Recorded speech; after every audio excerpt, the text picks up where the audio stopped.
Welcome to my channel, The Last Battle. Subscribe my channel and press the bell icon.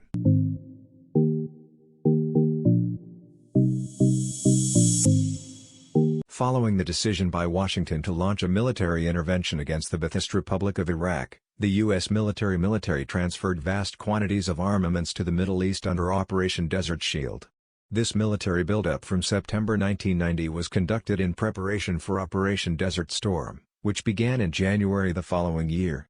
With the Cold War having come to an end in 1989, the bulk of America's fighting forces which had focused on Western Europe were redirected against this new adversary with the intention of subduing Iraqi forces and restoring the Kuwaiti monarchy to power. Iraq had occupied Kuwait in August 1990 in an operation which took less than 2 days, citing their historical unity as a single country as a pretext for forced reunification.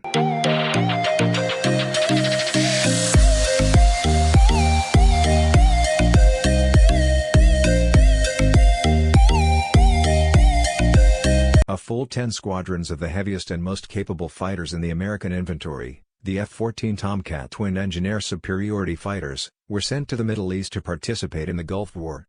Although these aircraft were designed to operate from the U.S. Navy's supercarriers at sea, for operations against Iraq the twin-engine jets were also pressed into service from airfields on the ground. As the threat posed by the Iraqi Navy to American primacy at sea was negligible to non-existent, the F-14 was heavily relied on for deployments over land.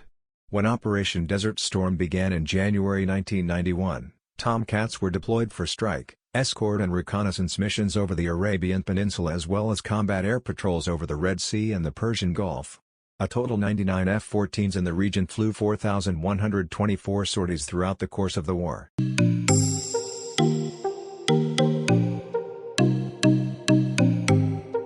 The Tomcat enjoyed a considerable advantage over all the fighters fielded by the Iraqi Air Force.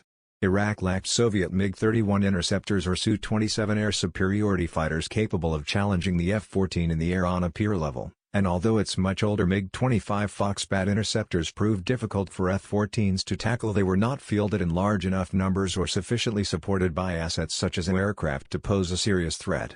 The leadership of the Iraqi Air Force notably had considerable experience with operations against F-14s from the Iran-Iraq War, where the Tomcats had been the only fourth-generation fighters in the Iranian inventory.